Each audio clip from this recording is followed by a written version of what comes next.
समोर लक्ष द्या. या ठिकाणी आज जी आपण मॉडेल ऑक्झिलरी शिकणार आहोत ती आहे शुड आणि मस्ट.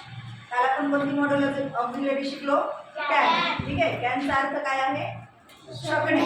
मग आज या ठिकाणी जी मॉडेल ऑक्झिलरी आहे ती आहे शुड आणि मस्ट. तर शुड आणि मस्ट हे जवळजवळ सेमच आहे.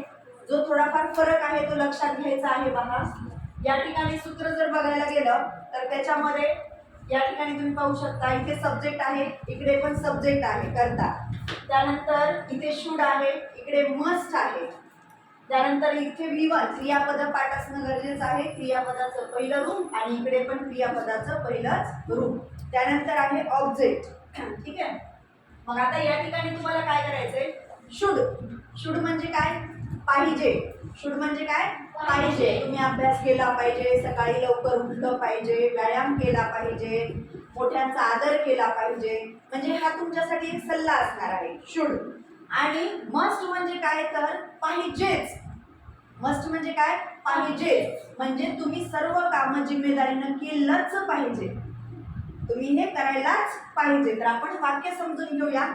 वाक्य समजून घेत असताना तुम्हाला दोन्ही मधला शुड आणि मस्ट मध्ये फरक लक्षात येईल. पहा, या ठिकाणी मी तुम्हाला म्हणेल, आता सजेस्ट करेल की मुलांनो, समजा इथे आयचं वाक्य आहे तर सब्जेक्ट आय घेतलेला आहे. I should speak English. आता मला ऑलरेडी इंग्लिश बोलता येतं तर मी या ठिकाणी वाक्य काय दिलेलं आहे? I should speak English. म्हणजे काय? मी इंग्रजी बोललं पाहिजे. मी इंग्रजी बोललं पाहिजे. तेच वाक्य इकडे काय आहे? I must speak English. म्हणजे मी इंग्रजी बोललंच पाहिजे. म्हणजे हे मी केलंच पाहिजे. लक्षात येते का फरक? इकडे बोललं पाहिजे असं साधं जे की एक सल्ला असेल आणि इकडे बोललंच पाहिजे. त्यानंतर पुढचं वाक्य आहे शी शुड हेल्प ऑर्फन्स. ऑर्फन्स म्हणजे अनाथ. मग शी म्हणजे ती. शी शुड हेल्प. हेल्प म्हणजे मदत करणे. तिने अनाथांना मदत केली पाहिजे. साधं वाक्य, केली पाहिजे हा एक सल्ला आहे. आणि या इकडे पहा, शी मस्ट हेल्प ऑर्फन्स. तिने अनाथांना मदत केलीच पाहिजे. चा भर आहे. करायलाच पाहिजे, केलंच पाहिजे. तुम्ही अभ्यास केलाच पाहिजे, तुम्ही व्यायाम केलाच पाहिजे. आणि इकडे सल्ला आहे असं समजून घ्यायचं. You should win the race. तू. यूचा अर्थ काय आहे? तू किंवा तुम्ही. पण आपण या ठिकाणी यूचा अर्थ काय लक्षात घेतला? तू. तू शर्यत जिंकली पाहिजेस. तेच वाक्य इकडे आहे you must win the race. म्हणजे तू शर्यत जिंकलीच पाहिजेस. You should do this task. Sorry, ही या ठिकाणी करता आहे ही. मग ही म्हणजे तो, पण या ठिकाणी तोच त्याने होतं. त्याने हे काम केलंच पाहिजे. सॉरी, त्याने हे काम केलं पाहिजे. आणि इकडे काय होईल? He must do this task. म्हणजे त्याने हे काम केलंच पाहिजे. त्यानंतर पुढचं वाक्य पहा, we should exercise daily. We म्हणजे आपण किंवा आम्ही. डेली म्हणजे दररोज व्यायाम केला पाहिजे.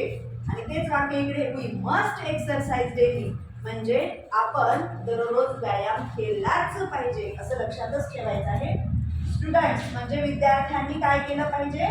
Students should study every day. विद्यार्थ्यांनी एव्हरी डे म्हणजे दररोज अभ्यास केला पाहिजे. आणि इकडे student must study every day. विद्यार्थ्यांनी दररोज अभ्यास केलाच पाहिजे. आता हेच वाक्य तुम्हाला निगेटिव्ह बनवायचे आहे. तर काय करायचं? या ठिकाणी आपण जे मॉडेल ऑक्झिलरी घेतलेलं आहे शुड, त्यानंतर फक्त तुम्हाला नॉट वापरायचे. म्हणजे मी एक समजून सांगते. ठीक आहे. आय शुड स्पीक इंग्लिश याचं निगेटिव्ह कसं बनवणार आहे? बघा, जमतंय का?